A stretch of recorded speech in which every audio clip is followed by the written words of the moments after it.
I hope आप सभी बहुत अच्छे होंगे। ठीक, इससे पहले की वीडियो में मैंने पार्ट्स ऑफ स्पीच के बहुत सारे पार्ट्स करा रखे हैं। आज हम एक नया पार्ट कराने जा रहे हैं जिसका नाम है टेंस। ठीक, अब टेंस क्यों करा रहा हूँ समझिएगा, क्योंकि टेंस से संबंधित बहुत सारे चैप्टर्स हैं, ठीक, जो कि एग्जाम में आती हैं। जैसे टेंस है, नरेशंस हो गया, ठीक, और conditional sentence and passive voice, active voice. सही है, बहुत सारे ऐसे चैप्टर्स हैं जो कि टेंस से रिलेटेड हैं, इसलिए मैं अब आपको टेंस करा रहा हूँ। ठीक, तो समझिए टेंस क्या होता है। देखो, जो टेंस होता है वो हमारे एक्शन, किसको, एक्शन के करने को, टाइम को डिनोट करता है। सही है, जो वर्ड एक्शन को डिनोट करते हैं वो तो वर्ब होती है, लेकिन एक्शन के होने के टाइम को जो वर्ड्स बताते हैं, जिन पूरे सेंटेंस से हमें ये पता चले कि वो एक्शन कब हुआ था, उसको ही हम टेंस कहते हैं। सही है, तो काम यानी जो टेंस, जो क्रिया हुई है, एक्शन हुआ है, वो हमारे अकॉर्डिंग 3 समय में होगा। ठीक, टेंस के अकॉर्डिंग जैसे 3 प्रकार के हो गए फिर टेंस। जैसे या तो प्रेजेंट में हो रहा होगा यानी इस समय, पास्ट में यानी हो गया भूतकाल, फ्यूचर यानी होगा भविष्य में, भविष्यकाल। सही है, इसी प्रकार से टेंस 3 प्रकार के बन गए, present, past and future. Okay, अब देखिए आगे समझिए। अब जिस प्रकार मैंने आपको बोला कि तीनों टेंस, 3 प्रकार के टेंस हो गए, प्रेजेंट, पास्ट, फ्यूचर। अब प्रत्येक टेंस के अंदर भी 4-4 प्रकार के टेंस होते हैं। सही है, जैसे प्रेजेंट मैं पहला उठा रहा हूँ जो कि है प्रेजेंट टेंस यानी वर्तमान काल। अभी जो काल चल रहा है उसको हम पार्ट्स करेंगे और उसी को एक एक पार्ट को लेकर के चलेंगे, बिल्कुल बिल्कुल अच्छी तरीके से एक एक वीडियो में हम कवर करते हुए चले जाएंगे एक एक टेंस को। ठीक है, ताकि आपको कोई भी प्रॉब्लम ना हो। सही है, हिंदी से इंग्लिश और फिर इंग्लिश में भी जो पॉइंट्स होते हैं याद करने के, वो भी मैं सब बता दूंगा। सही है, तो समझिए पहला क्या है। पहला है प्रेजेंट इंडेफिनिट या फिर सिंपल प्रेजेंट टेंस। इसको सिंपल, कई सारे बुक्स में सिंपल प्रेजेंट टेंस भी लिखा हुआ आता है प्रेजेंट इंडेफिनिट की जगह, या फिर प्रेजेंट इंडेफिनिट भी लिखा हुआ आता है, या फिर अलग अलग भी होती हैं। जैसे अब 4 पार्ट्स हैं, 4 पार्ट्स की जगह किसी किसी बुक में आपको 5 पार्ट भी मिलेंगे, यानी simple present tense present indefinite से ऊपर मिलेगा। ठीक, फिर present indefinite, present continuous, present perfect and present perfect continuous. इसी प्रकार पास्ट के हो गए कि सिंपल पास्ट, फिर सिंपल वो past indefinite, past continuous, past perfect continuous, ऐसे ही फ्यूचर के। ठीक है, चारों। ठीक, तो अब हम समझते हैं आगे प्रेजेंट इंडेफिनिट टेंस के बारे में। सही है, अब समझेंगे हम प्रेजेंट इंडेफिनिट टेंस के बारे में। देखिए प्रेजेंट इंडेफिनिट टेंस, अब मैं इसी के साथ आपको सिंपल प्रेजेंट भी समझा दूंगा। ठीक है, अब पहले हम हिंदी में चलते हैं। जैसे हम बहुत सारे बच्चे क्या होंगे, हम सब, जैसे मैं भी यूपी बोर्ड का ही पढ़ा हुआ हूँ, और भी जो जितने होंगे वो भी यूपी बोर्ड के पढ़े हुए या फिर हिंदी मीडियम के पढ़े हुए होंगे, तो उसको हिंदी से भी रिलेट करते हो। और वैसे भी हमारी जो जनरल लैंग्वेज है जो हम बोलते हैं हिंदी, तो हम हिंदी से रिलेट करके पढ़ा रहे हैं। जैसे अगर हम हिंदी में देखें तो प्रेजेंट इंडेफिनिट टेंस क्या होता है, जिनकी पहचान, सही है, आप सभी ने ऐसे पढ़ा होगा कि पहचान जिन वाक्यों के अंत में, यानी जिन टेंस का अंत, जिन सेंटेंस का अंत ता है, ती है, ते है आदि शब्द से होता है, उसे हम क्या कहते हैं, उसे हम प्रेजेंट इंडेफिनिट टेंस कहते हैं। ठीक है, ता है जैसे वह जाता है, राधा कपड़े धोती है, माताजी मंदिर जाती हैं, पिताजी दफ्तर के लिए जाते हैं। ठीक, ऐसे वर्ड। मैं रोज़ स्कूल जाता हूँ, तो ये तो हिंदी से हो गया। लेकिन अगर जब हम इंग्लिश की बात करें, इंग्लिश में ही देखें, तो इंग्लिश में प्रेजेंट इंडेफिनिट टेंस किस किस को दिखाता है, तो डेली रूटीन। ठीक, डेली रूटीन के जितने भी वर्ड्स होते हैं वो सब हम प्रेजेंट इंडेफिनिट में ही दिखाते हैं। दूसरा, न्यूज़, जितने भी, देखो न्यूज़पेपर में देखना, आप न्यूज़पेपर की हेडलाइंस देखना, जितने भी न्यूज़ होंगी वो सब हम किस में लिखेंगे, प्रेजेंट इंडेफिनिट में ही लिखेंगे। उसके बाद यूनिवर्सल ट्रुथ, जितनी भी सार्वभौमिक सत्य होती हैं। ठीक है, जैसे मैं कहूँ the sun rises in the east, तो भाई सन तो हमेशा ईस्ट से ही राइज होता है। अब चाहे उस बात को आप आज कहो, चाहे आज से 10 साल पहले कहो, चाहे 10 साल बाद कहना, बात तो सत्य है, इसलिए प्रेजेंट इंडेफिनिट टेंस में ही रहेगा। ऐसे ही बहुत सारी मैथमेटिकल ऑपरेशंस होती हैं, जैसे मैं कहूँ 2 and 2 makes 4, सही, 2 और 2 4 मिलकर के, 2 और 2 मिलकर के 4 होता है। सही, ऐसे ही बहुत सारे कोटेशंस होते हैं, प्रोवर्ब्स होते हैं, तो उसमें भी हम प्रेजेंट इंडेफिनिट का टेंस, प्रेजेंट इंडेफिनिट टेंस का यूज़ करते हैं। देखिए सिंपल प्रेजेंट देखना, एक बार सिंपल प्रेजेंट होता क्या है। देखिए सिंपल प्रेजेंट का मतलब होता है आपका पोजीशन बताना, आपका स्टेट बताना। ठीक, आप जो स्टेट अपनी स्टेट बताते हैं, अवस्था बताते हैं, सही है, यानी ऐसे ऐसे सेंटेंस जिससे किसी व्यक्ति का पद का पता चले, स्टेट का पता चले, अवस्था मानसिक अवस्था का पता चले, वो हम सिंपल प्रेजेंट टेंस में रखते हैं। ठीक, अगर हम प्रेजेंट की अवस्था प्रेजेंट का बात कर रहे हैं तो वो प्रेजेंट में आ जाएगा, और इसी को अगर हम उल्टा ले जाएंगे पास्ट में तो पास्ट में हो जाएगा। लेकिन जब भी डेली रूटीन की बात है, न्यूज़ की आए, यूनिवर्सल ट्रूथ की आए, तो वो हमेशा प्रेजेंट इंडेफिनिट टेंस में ही यूज होगा। इस बात को तो आप नोट करके लिख लेना कि कभी भी डेली रूटीन की बात होती है जिसमें टुडे, सही है, एवरी डे, ये वर्ड्स मिले, वो वहाँ पर हम हमेशा ही प्रेजेंट इंडेफिनिट टेंस का यूज़ करेंगे। न्यूज़ होगा, यूनिवर्सल ट्रूथ होगा, इन सब के आगे। अब देखिए आगे समझिए, रूल की ओर बढ़ते हैं हम। सबसे पहले आपको समझ में होना चाहिए कि सब्जेक्ट क्या होता है। ठीक, टेंस को बनाने से पहले आपको ये पता होना चाहिए कि सब्जेक्ट क्या होता है। भाई सब्जेक्ट का मतलब होता है कर्ता, जो काम करता है उसी को तो हम कर्ता कहते हैं।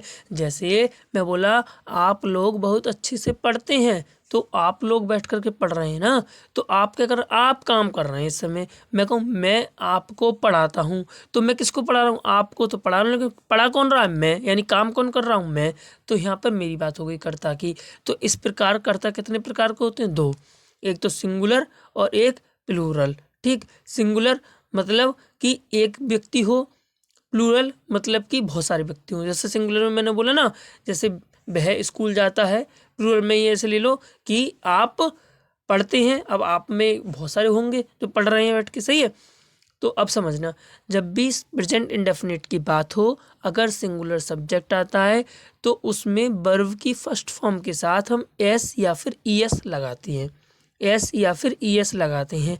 अब आपके माइंड में डाउट आ रहा होगा, सर एस कहाँ लगाते हैं, ई एस कहाँ लगाते हैं, तो रुको ज़रा सब्र करो, अभी बताएंगे कि एस और ई एस कहाँ लगाते हैं। ठीक, तो सिंगुलर वर्ब के साथ हम एस या फिर ई एस लगाते हैं, लेकिन प्लूरल वर्ब के साथ सिर्फ वर्ब की फर्स्ट फॉर्म लगाते हैं और हम कुछ नहीं लगाते। अगर आपको देखो वर्ब की फॉर्म्स भी नहीं पता, ठीक, कि वर्ब की base form, first form, second form कौन कौन सी होती हैं, तो वो आप कमेंट कर दें। वैसे तो आई होप, मुझको लगता है कि आपको पता ही होगा, अगर फिर भी आपको नहीं पता है तो आप कमेंट कर दें, मैं उसको समझा दूंगा अलग, मतलब पूरा एक लिस्ट दे दूंगा, ताकि जो जो हमारे टेंस में आती हैं वो आप अच्छी तरीके से लर्न कर लें। ठीक है, आगे आगे समझिए। देखिए इसके रूल्स जो अब जनरल रूल बन के आया, वो क्या आया कि वो सब्जेक्ट के बाद आप क्या लगाएंगे, वर्ब की फर्स्ट फॉर्म, उसमें एस या फिर ई एस। कब, जब सिंगुलर होगा तब, प्लूरल होगा तो हम नहीं लगाएंगे। ठीक, एंड देन ऑब्जेक्ट। अब मैंने बोला सिंगुलर होगा तो हम वर्ब के साथ या तो एस लगाएंगे या फिर ई एस लगाएंगे। तो आप ई एस वाली वर्ड समझिए कि ई एस कब लगाएंगे, ई एस वाले कम है इसलिए आप ई एस वाले समझ लीजिए, बकाया सबके साथ अब एस लगाते हैं। ठीक है, मुझे लगता है आपने इससे पहले समझा होगा कि अगर वॉवेल से एंड होता है तो ई एस लगा दो, है ना, ऐसे ही समझा है तो कमेंट करो, लेकिन ऐसा नहीं होता है। ठीक, तो देखो वर्ब के साथ ई एस हम किस में लगाते हैं, जिन वर्ब्स का एंडिंग लेटर सी एच हो, एस हो, जेड हो, एक्स हो, ओ हो, एस एच हो, या फिर डबल एस भी हो, ये रह गया है लिखने को, डबल एस हो। तो कितनी है ये देखिए, C H, S, Z, X, O, S H और डबल एस, 7 ही। अगर इन 7 लेटर्स से कोई वर्ब एंड होता है तो उसके साथ हम ई एस लगाते हैं। कब, प्रेजेंट इंडेफिनिट टेंस में सब्जेक्ट सिंगुलर हो तब। मैं दोबारा बोला, सब्जेक्ट सिंगुलर हो तब ही लगाना है, प्लूरल होगा तब नहीं लगाना है। ठीक है, एस सी एच ऐसे याद करना, S double S, C H S H, X Z O. ठीक, सही है। तो अब हम आगे बढ़ते हैं, हम एग्जाम्पल की ओर चलते हैं। ठीक है, तो देखो जैसे मैंने एग्जाम्पल लिया, राम आम खाता है। ठीक, मैंने अभी रूल आपको बताया था कि सब्जेक्ट के बाद हम वर्ब का फर्स्ट फॉर्म लगाते हैं, उसमें एस या ई एस जोड़ते हैं अगर सिंगुलर होता है तब। ये कब जोड़ा जाएगा, जब सब्जेक्ट सिंगुलर होगा, जब सब्जेक्ट क्या होगा, सिंगुलर होगा तब ही जोड़ेंगे, अदरवाइज नहीं जोड़ेंगे। ठीक है, अदरवाइज सिर्फ सब्जेक्ट, वर्ब का फर्स्ट फॉर्म और ऑब्जेक्ट रह जाएगा। और अगर जितने अदर वर्ड्स आते हैं वो एंड में लगा दो, सही है। जैसे ये आया राम आम खाता है, तो भाई सब्जेक्ट कौन है, राम, सब्जेक्ट क्या है, राम। अब राम कितने हैं, राम एक ही तो, सिंगुलर ही तो है, तो सबसे पहले हम सब्जेक्ट लिख रहे राम, राम सिंगुलर। अब इसकी वर्ब देखो कि राम कर क्या रहा है, मैंने बोला काम करने वाले वर्ड्स वर्ब होते हैं, तो राम क्या काम कर रहा है, तो आप देखेंगे राम आम खाता है। क्या खाता है, आम, यानी मैंगो।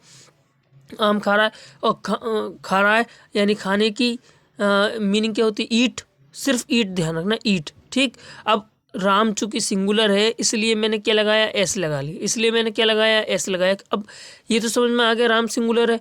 अब राम सिंगुलर है तो हम एस या फिर ईएस लगाएंगे वर्ब की फर्स्ट फॉर्म में। अब हमने देखा एंड में क्या, जो हमने 7 लेटर्स आपको बताए थे, कौन कौन से बताए थे, हमने आपको बताया था S H, C H, double S, X, Z और ओ, यही तो बताए थे। अगर ये वर्ब के एंड में होते हैं तब हम ई एस लगाते हैं, लेकिन इनमें से तो ये कोई सा भी नहीं है, टी है तो टी है तो हम एस लगाएंगे, तो हो गए राम ईट्स, फिर ऑब्जेक्ट मैंगो। सही है। अब आगे देखिए, हम दूसरा एग्जाम्पल दे रहे हैं, जैसे वह रोज स्कूल जाता है, वह रोज स्कूल जाता है यानी सब्जेक्ट क्या हो गया, ही, और वर्ब फिर हमने देखा वर्ब क्या, जाता, यानी जाते का क्या हुआ, सिर्फ, जाते का हुआ सिर्फ गो, क्या, सिर्फ गो, फर्स्ट फॉर्म गो ही तो है, लेकिन ही सिंगुलर है, और सिंगुलर के साथ हमने बताया कि ऐसी ईएस लगाते हैं। अब हमने इसका लास्ट लेटर देखा, लास्ट लेटर क्या, ओ, जो कि इस लिस्ट से बिलोंग करता है। जब इस लिस्ट से बिलोंग कर रहा है तो हम ईएस लगाएंगे, इसलिए हमने ईएस लगा दिया, इसीलिए हम गो के साथ ईएस लगाते हैं, गोज हो जाता है। फिर टू स्कूल डेली, देखिए जब भी हम गंतव्य की ओर कोई उद्देश्य हो उसकी ओर जाते हैं तो हमेशा टू लगाते हैं। ठीक है, सही, he goes to school, he goes to market, in to यानी मार्केट की ओर जा रहा है, स्कूल की ओर जा रहा है। ठीक, अब वो कब जाता, डेली जाता है तो डेली लगा दिया मैंने, देखिए डेली, डेली से ही पता चल गया ये डेली रूटीन का भी टेंस है, और दूसरा इंडेफिनिट हिंदी से पता चला ये इंडेफिनिट है। ठीक, दूसरी बात हमने ईएस का भी इसमें जिक्र कर लिया। अब आगे आइए, ये तो दोनों सिंगुलर के दोनों पार्ट्स हो गए, अब हम प्लूरल के एग्जाम्पल आपको दिखाते हैं। जैसे बे इस मैदान में फुटबॉल खेलते हैं, तो बे, भाई बे क्या हो गया, बे तो प्लूरल हो गया ना, हमें नहीं पता बे कितने लोग हैं। सही है, बे कितने लोग हैं हमें नहीं पता, बे लड़के हैं, बे लड़कियां हैं, बे कौन है, यानी प्लूरल है, क्या है, प्लूरल, तो इसलिए हम सब्जेक्ट बे है, बे का क्या हो गया, दी। अब क्या करते हैं इसमें से वर्ब, देखिए क्या करते हैं वो, बे इस मैदान में फुटबॉल खेलते हैं, क्या करते हैं, खेलते हैं, वर्ड आया आपको क्या, खेलते हैं, खेलने का, खेलने की वर्ब की मीनिंग इंग्लिश क्या होती है, प्ले। ठीक, तो हमने लिख दिया दे प्ले।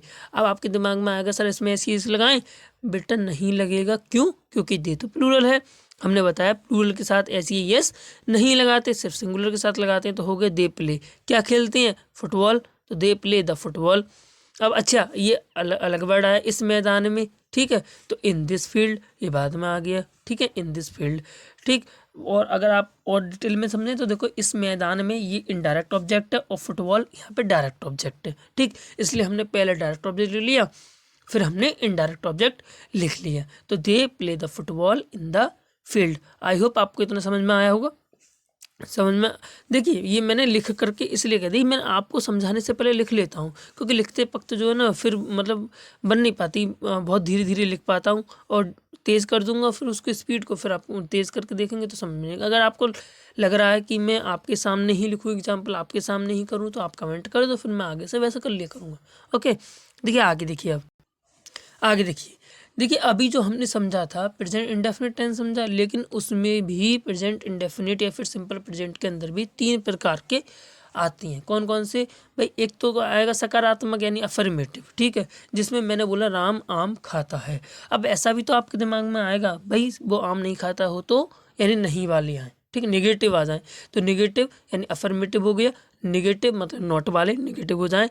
इंटेरोगेटिव में आप क्वेश्चन पूछने लगे, आप कहें क्या आम राम खाता है, क्या वह स्कूल रोज जाता है, ठीक, क्या वे यहाँ खेलते हैं, यानी आपने प्रश्न पूछ लिया, सही है, क्वेश्चन पूछ लिया, तो वो कौन से हो गए, वो हो गए इंटेरोगेटिव टेंस, इंटेरोगेटिव में आ गया वो, सही है।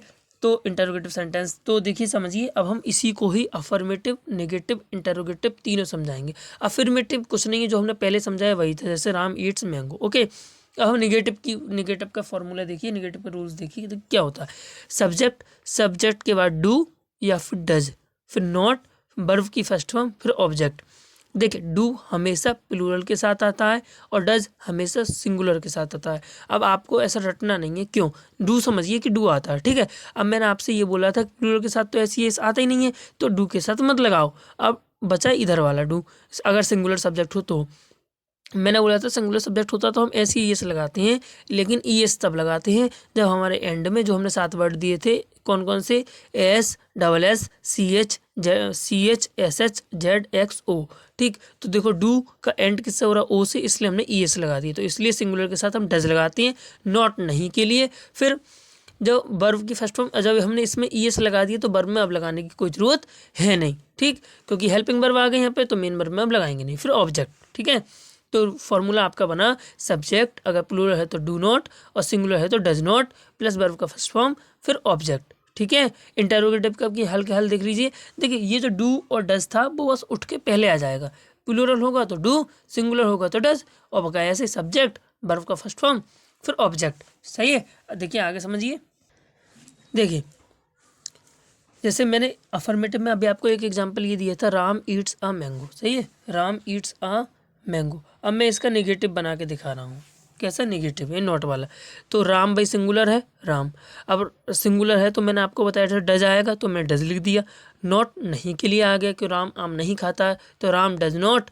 और वर्ब क्या हो गई, ईट। अब हमने इसमें ऐसी नहीं लगाया क्योंकि हम ऑलरेडी डज में लगा चुके हैं। ठीक है, तो Ram does not eat a mango, ये हो गया नेगेटिव। अब इसी का इंटरोगेटिव बनाए तो यानी क्या राम आम खाता है, तो यही वाला डज जो है ऊपर से यहाँ से उठ करके बाहर आ जाएगा। तो डज पहले आ गया, फिर subject Ram, eat a mango, ऐसे ही एंड में क्वेश्चन मार्क। ठीक, तो ये हो गया आपका इंटरोगेटिव, प्रश्न पूछ लिया। सही है, और प्लूरल वाला भी आप अपने आप कर लेंगे कि मैं करके दिखाऊं। उसमें हो जाता, देखिए उसमें सेंटेंस था कि they play the football in the field, तो उसमें क्या होता, यहाँ पे देखिए इधर आपको दिख रहा है, यहाँ पे मैं बता दे रहा हूँ, मैं वो लिखना तो यहाँ पे नहीं लिखा। जैसे मैंने टेंस बोला था, दे प्ले द फुटबॉल, आगे सेम ऐसे ही रहेगा हर टेंस में, इन दिस फील्ड। ठीक है, उससे कोई मतलब है नहीं, वो तो एंड में ऐसे ही आएगा। तो मेन टेंस तो ये ना, दे प्ले द फुटबॉल। तो देखिए अब हम इसका निगेटिव बनाते हैं तो क्या लिखेंगे, दे। अब चूंकि दे प्लूरल है तो प्लूरल के लिए मैंने क्या बताया कि आपको डू आता है, तो आप लिखेंगे they do not, they do not. Do not की जगह डोंट भी आप लिख सकते हैं फर्स्ट ऑफ ही लगा करके। ठीक है, जैसे ऐसे करके आप ऐसे लिख सकते हैं, दे डोंट। ठीक, इसकी ही जगह they do not play the football, play the football in this field, ऐसे ही आ जाएगा। अगर हम इसी का इंटरोगेटिव बनाएं तो ये जो डू है उठ करके बाहर आ जाएगा, तो यहाँ पर आ जाएगा डू, फिर सब्जेक्ट में दे प्ले द फुटबॉल, ऐसे play the football in this field, ऐसे ही रहेगा, एंड में क्वेश्चन मार्क आ जाएगा। अंडरस्टैंड। देखिए अब ये तो थे, हमने सिंगुलर प्लूरल दोनों देख लिए। अब एक चीज़ और देखिए, जो कि मैं बता रहा था आपको सिंपल प्रेजेंट टेंस में, जो मैंने आपसे बोला था कि ये स्टेट को दिखाता है ना। वैसे तो मैंने पीछे भी आपको समझाया था, लेकिन एक बार दोबारा देख लीजिए। जैसे स्टेट का मतलब क्या है भाई, मेरी अवस्था क्या है, मेरी पोजीशन क्या है, मेरे समाज में रुतबा क्या है, या मेरी मानसिक अवस्था क्या है, मैं क्या सोच रहा हूँ। ठीक, तो उस सब के लिए हम स्टेट की बात करते हैं। जैसे मैं बोलूँ मैं एक शिक्षक हूँ, आप बोलेंगे अपने लिए, आप बोलेंगे कि मैं एक विद्यार्थी हूँ। ठीक, तो मैं एक शिक्षक हूँ, मैं यहाँ पे क्या होगा, आई, और आपको पता है आई के साथ हमेशा एम लगाते हैं, कब, जब प्रेजेंट कॉन्टिन्यूस की बात होती है। लेकिन यहाँ पे तो सिंपल प्रेजेंट है, तो सिंपल के लिए भी हम यहाँ पे एम ही लगाएंगे। अब अच्छा आप कहेंगे सर एम के साथ तो वर्ब आईएनजी आता है, लेकिन यहाँ पे एम जो है भाई, एम खुद में मेन वर्ब है। एम क्या, एम खुद में मेन वर्ब है। ठीक है, तो ये जो बी की फॉर्म होती है ना, बी की फॉर्म, वो मेन वर्ब और हेल्पिंग वर्ब दोनों का काम करती हैं। ठीक, तो एम यहाँ पे क्या, एम यहाँ पे मेन वर्ब है, आई एम अ टीचर। ठीक, तो ये क्या हो गया, ये आपका स्टेट बता दिया, ये सिंपल प्रेजेंट में आ गया। ये कुछ नहीं है, ये सिर्फ सिंपल प्रेजेंट है, क्योंकि यहाँ पे और कोई वर्ब है ही नहीं, एक्शन वाली कोई वर्ब नहीं है, तो हम उसमें ऐसी एस लगाएंगे ही नहीं। ठीक है, क्योंकि एक्शन थोड़ी ना हो रहा है, तो स्टेट बता रहा है, I am a teacher, he is a doctor, he is ill.